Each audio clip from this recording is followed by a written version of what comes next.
राधे राधे दोस्तों। भगवान श्री कृष्ण के ऐसे कई महान भक्त हैं जिनकी अनन्य भक्ति से उन्हें भगवत प्राप्ति हुई थी। आज के इस वीडियो में मैं भगवान श्री कृष्ण के ऐसे ही एक अनन्य भक्त के बारे में बताऊंगी जिनकी स्तुति से सुदर्शन चक्र से महर्षि दुर्वासा को भी माफी मिली थी। दोस्तों, आज हम इस वीडियो में महाराज अम्बरीश के बारे में बताएंगे। तो दोस्तों, वीडियो में आगे बढ़ने से पहले आपसे एक रिक्वेस्ट है, अगर आपको मेरी वीडियो अच्छा लगता हो तो प्लीज़ मेरी वीडियो को एक लाइक और चैनल को सब्सक्राइब करिएगा। चलिए दोस्तों, वीडियो में आगे बढ़ते हैं। राजा अम्बरीश भगवान श्रीहरि के परम भक्त थे। वे पृथ्वी के सातों द्वीप, अचल संपत्ति और अतुल ऐश्वर्य के शासक होने पर भी इन्हें स्वप्न तुल्य समझते थे, क्योंकि वे जानते थे कि जिस धन वैभव के लोभ में पड़कर मनुष्य घोर नरक में जाता है वो केवल 4 दिन की चांदनी है। अब जानते हैं दोस्तों अम्बरीश का भगवान श्री कृष्ण प्रति प्रेम के बारे में। राजा अम्बरीश का भगवान श्री कृष्ण में और उनके प्रेमी साधुओं में परम प्रेम था। उन्होंने अपने मन को श्री कृष्ण के चरणों में, वाणी को भगवान के गुणों का गान करने में, हाथों को श्रीहरि के मंदिर मार्जन में और अपने कानों को भगवान की मंगलमयी कथा के श्रवण में लगा रखा था। उन्होंने अपने नेत्रों को श्रीहरि के विग्रह व मंदिरों के दर्शन में, नासिका को उनके चरण कमलों पर चढ़ी श्रीमती तुलसी के दिव्य गंध में और जीवा अर्थात रसना को भगवान के प्रति अर्पित नैवेद्य प्रसाद में संलग्न कर दिया था। राजा अम्बरीश के पैर भगवान के क्षेत्र आदि की पैदल यात्रा करने में ही लगे रहते और वे सिर से भगवान श्री कृष्ण के चरण कमलों की वंदना किया करते थे। इस प्रकार उन्होंने अपने सारे कर्म यज्ञ पुरुष इंद्रियातीत भगवान के प्रति उन्हें सर्वात्मा एवं सर्वरूप समझकर समर्पित कर दिए थे और भगवत भक्त ब्राह्मणों की आज्ञा के अनुसार वे इस पृथ्वी का शासन करते थे। उन्होंने बड़ी बड़ी दक्षिणा वाले अनेकों अश्वमेध यज्ञ करके यज्ञाधिपति भगवान की आराधना की थी। उनकी प्रजा महात्माओं के द्वारा गाए हुए भगवान के उत्तम चरित्रों का बहुत सम्मान करती, किसी समय बड़े प्रेम से श्रवण करती और किसी समय उनका गान करती। इस प्रकार उनके राज्य के मनुष्य देवताओं के अत्यंत प्यारे स्वर्ग की भी इच्छा नहीं करते। राजा अम्बरीश की अनन्य प्रेममयी भक्ति से प्रसन्न होकर भगवान ने उनकी रक्षा के लिए सुदर्शन चक्र को नियुक्त कर दिया था, जो विरोधियों को भयभीत करने वाला एवं भगवत भक्तों की रक्षा करने वाला है। दोस्तों, अब जानते हैं राजा अम्बरीश का दिव्य एकादशी व्रत के बारे में। एक बार उन्होंने अपनी पत्नी के साथ भगवान श्री कृष्ण की आराधना करने के लिए 1 वर्ष तक द्वादशी प्रधान एकादशी व्रत करने का नियम ग्रहण किया था। व्रत की समाप्ति होने पर कार्तिक महीने में उन्होंने 3 रात का उपवास किया और एक दिन यमुना जी में स्नान करके भगवान श्री कृष्ण की पूजा की। तत्पश्चात पहले ब्राह्मणों को स्वादिष्ट और अत्यंत गुणकारी भोजन कराकर उन लोगों के घर 7 करोड़ गायें सुसज्जित करके भेज दी। जब ब्राह्मणों को सब कुछ मिल चुका तब राजा ने उन लोगों से आज्ञा लेकर व्रत का पालन करने की तैयारी की। उसी समय श्राप और वरदान देने में समर्थ स्वयं दुर्वासा जी भी उनके यहाँ अतिथि के रूप में पधारे। राजा अम्बरीश उन्हें देखते ही उठकर खड़े हो गए, आसन देकर बैठाया और विविध सामग्रियों से उनके चरणों में प्रणाम करके भोजन के लिए प्रार्थना की। दुर्वासा जी ने राजा अम्बरीश की प्रार्थना स्वीकार कर ली और इसके बाद आवश्यक कर्मों से निवृत्त होने के लिए वे नदी तट पर चले गए। वे ब्रह्म का ध्यान करते हुए यमुना के पवित्र जल में स्नान करने लगे। इधर द्वादशी केवल घड़ी भर शेष रह गई थी।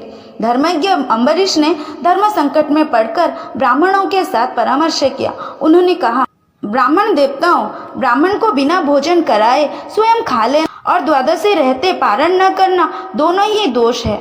इसलिए इस समय जैसा करने से मेरी भलाई हो और मुझे पाप न लगे ऐसा काम करना चाहिए। तब ब्राह्मणों के साथ विचार करके उन्होंने कहा, ब्राह्मणों, श्रुतियों में ऐसा कहा गया है कि जल पी लेना भोजन करना भी है, नहीं भी करना है। इसलिए इस समय केवल जल से पारण किए लेता हूँ। ऐसा निश्चय करके मन ही मन भगवान का चिंतन करते हुए राजर्षि अम्बरीश ने जल पी लिया और फिर दुर्वासा जी के आने की बाट देखने लगे। तब दुर्वासा जी अवश्य कर्मों से निवृत्त होकर यमुना तट से लौट आए। जब राजा ने आगे बढ़कर उनका अभिनंदन किया तब उन्होंने अनुमान से ही समझ लिया कि राजा ने पारण कर लिया है। उस समय दुर्वासा जी बहुत भूखे थे। वे क्रोध से थरथर कांपने लगे। उन्होंने हाथ जोड़कर खड़े अम्बरीश से डांट कर कहा, आहो देखो तो सही, यह कितना क्रूर है। यह धन के मद में मतवाला हो रहा है। भगवान की भक्ति तो इसे छू तक नहीं गई और यह अपने को बड़ा समर्थ मानता है। आज इसने धर्म का उल्लंघन करके बड़ा अन्याय किया है। मैं इसका अतिथि होकर आया हूँ, किंतु फिर भी मुझे खिलाए बिना ही इसने खा लिया है। अच्छा देख, तुझे अभी इसका फल चखाता हूँ। यूं कहते कहते वे क्रोध से जल उठे। उन्होंने अपनी एक जटा उखाड़ी और उससे अम्बरीश को मार डालने के लिए एक कृत्या अर्थात राक्षसी उत्पन्न की। वह आग के समान जलती हुई हाथ में तलवार लेकर राजा अम्बरीश पर टूट पड़ी। दोस्तों, श्री हरि द्वारा राजा अम्बरीश के प्राणों की रक्षा व दुर्वासा ऋषि के सबक सिखाना, इस बारे में अब जानते हैं। चलिए दोस्तों, परम पुरुष परमात्मा ने अपने सेवक की रक्षा के लिए पहले से ही सुदर्शन चक्र को नियुक्त कर रखा था। जैसे आग क्रोध से गुर्राते हुए सांपों को भस्म कर देती है, वैसे ही चक्र ने दुर्वासा जी की कृत्या को जलाकर ढेर कर दिया। जब दुर्वासा जी ने देखा कि मेरी बनाई हुई कृत्या तो जल रही है और चक्र मेरी ओर आ रहा है, तब वे भयभीत हो अपने प्राण बचाने के लिए जी छोड़कर एकाएक भाग निकले। जैसे ऊंचे ऊंचे लपटों वाला दावानल सांप के पीछे दौड़ता है, वैसे ही भगवान का चक्र तो मेरे पीछे लग गया है। तब दुर्वासा जी दिशा, आकाश, पृथ्वी, अतल वितल आदि नीचे के लोक, समुद्र लोक, पाताल लोक और अनेकों द्वार सुरक्षित लोक एवं स्वर्ग तक में गए। परंतु जहाँ जहाँ वे गए वहीं वहीं उन्होंने असह्य तेज वाले सुदर्शन चक्र को अपने पीछे लगा देखा। जब उन्हें कहीं भी कोई रक्षक न मिला तब तो वे और डर गए। अपने प्राण बचाने के लिए वे देव शिरोमणि ब्रह्मा जी के पास गए और बोले, ब्रह्मा जी आप स्वयंभू हैं, भगवान के इस तेजमय चक्र से मेरी रक्षा कीजिए। तब ब्रह्मा जी ने कहा, दुर्वासा जी, मैं शंकर जी, दक्ष, भृगु आदि प्रजापति, भूतेश्वर आदि सब जिनके बनाए नियमों से बंधे हैं तथा जिनकी आज्ञा शिरोधार्य करके हम लोग संसार का हित करते हैं, उनके भक्त के द्रोही को बचाने में हम समर्थ नहीं हैं। जब ब्रह्मा जी ने इस प्रकार दुर्वासा को निराश कर दिया, तब भगवान के चक्र से संतप्त होकर वे कैलाशवासी भगवान शंकर की शरण में गए। शंकर जी ने कहा, दुर्वासा जी, जिनसे पैदा हुए अनेकों ब्रह्मांडों में हमारे जैसे हजारों चक्कर काटते हैं, यह चक्र उन्हीं विश्वेश्वर का शस्त्र है। यह हम लोगों के लिए असह्य है। तुम उन्हीं की शरण में जाओ, वे भगवान ही तुम्हारा मंगल करेंगे। तब निराश होकर दुर्वासा जी श्री हरि भगवान के परम धाम वैकुंठ की तरफ भागे। दुर्वासा जी भगवान के चक्र की आग से जल रहे थे। वे भगवान के चरणों में गिर पड़े। उन्होंने कहा, हे अच्युत, हे अनंत, आप संतों के एकमात्र इच्छित है। प्रभु, संपूर्ण जगत के जीवन दाता, मैं अपराधी हूँ, आप मेरी रक्षा कीजिए। आपका परम प्रभाव न जानने के कारण ही मैंने आपके प्यारे भक्त का अपराध किया है। प्रभु, आप मुझे बचाइए। तब श्री भगवान ने कहा, दुर्वासा जी, मैं सर्वथा भक्त के अधीन हूँ, मुझ में तनिक भी स्वतंत्रता नहीं है। जो भक्त स्त्री, पुत्र, गृह, गुरुजन, प्राण, धन, इहलोक और परलोक सबको छोड़कर केवल मेरी शरण में आ गए हैं, उन्हें छोड़ने का संकल्प भी मैं कैसे कर सकता हूँ। इसमें संदेह नहीं कि ब्राह्मणों के लिए तपस्या और विद्या परम कल्याण के साधन हैं, परंतु यदि ब्राह्मण उद्दंड और अन्यायी हो जाए तो वे ही दोनों उल्टा फल देने लगते हैं। दुर्वासा जी सुनिए, मैं आपको एक उपाय बताता हूँ, जिसका अनिष्ट करने से आपको इस विपत्ति में आना पड़ा है। आप उसी के पास जाइए, उससे क्षमा मांगिए, तब आपको शांति मिलेगी। तो दोस्तों अब जानते हैं राजा अम्बरीश के द्वारा सुदर्शन चक्र की स्तुति और दुर्वासा ऋषि को माफी कैसे मिली।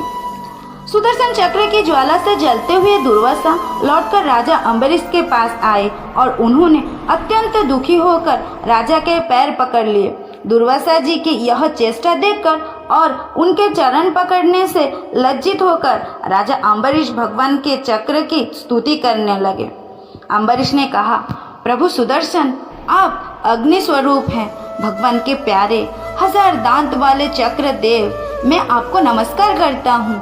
समस्त अस्त्र शस्त्रों को नष्ट कर देने वाले एवं पृथ्वी के रक्षक, आप इन ब्राह्मण की रक्षा कीजिए। आप कृपा करके हमारे कुल के भाग्योदय के लिए दुर्वासा जी का कल्याण कीजिए। हमारे ऊपर यह आपका महान अनुग्रह होगा। यदि मैंने कुछ भी दान किया हो, यज्ञ किया हो अथवा अपने धर्म का पालन किया हो, यदि हमारे वंश के लोग ब्राह्मणों को ही अपना आराध्य देव समझते रहते हो, तो दुर्वासा जी की जलन मिट जाए। भगवान समस्त गुणों के एकमात्र आश्रय स्थल में यदि मैंने समस्त प्राणियों के आत्मा के रूप में उन्हें देखा हो और वे मुझ पर प्रसन्न हो, तो दुर्वासा जी के हृदय की सारी जलन मिट जाए। जब राजा अम्बरीश ने दुर्वासा जी को सब ओर से जलाने वाले भगवान के सुदर्शन चक्र की इस प्रकार स्तुति की, तब उनकी प्रार्थना से चक्र शांत हो गया। जब दुर्वासा चक्र की आग से मुक्त हो गए और उनका चित्त स्वस्थ हो गया, तब वे राजा अम्बरीश को अनेकानेक उत्तम आशीर्वाद देते हुए उनकी प्रशंसा करने लगे। दुर्वासा जी ने कहा, धन्य है, आज मैंने भगवान के प्रेमी भक्त का महत्व देखा। राजन, मैंने आपका अपराध किया, फिर भी आप मेरे लिए मंगल कामना ही कर रहे हैं। महाराज अम्बरीश, आपका हृदय करुणा भाव से परिपूर्ण है। आपने मेरे ऊपर महान अनुग्रह किया। अहो, आपने मेरे अपराध भुलाकर मेरी रक्षा की है। जब से दुर्वासा जी चक्र से जीवन रक्षा के लिए भाग रहे थे, तब से राजा अम्बरीश ने भोजन नहीं किया था। वे दुर्वासा जी के लौटने की बाट देख रहे थे। अब उन्होंने दुर्वासा जी के चरण पकड़ लिए और उन्हें प्रसन्न करके विविध पूर्वक भोजन कराया। दुर्वासा जी ने बहुत ही संतुष्ट होकर राजा अम्बरीश के गुणों की प्रशंसा की। दोस्तों, ये तो थी राजा अम्बरीश की भक्ति, जो कि संपूर्ण नवधा भक्ति से परिपूर्ण थी। लेकिन कलयुग में नवधा भक्ति करके भगवान की प्राप्ति करना हम जैसे पतितों के लिए असंभव है। तो इसलिए त्रिविधा भक्ति अर्थात श्रवणम, कीर्तनम और स्मरणम ही उपयुक्त है, जिससे हम भगवान के स्मरण करके, कीर्तन करके, श्रवण करके भगवत प्राप्ति पा सकते हैं। तो फिर मिलते हैं दोस्तों अगले वीडियो में। राधे राधे।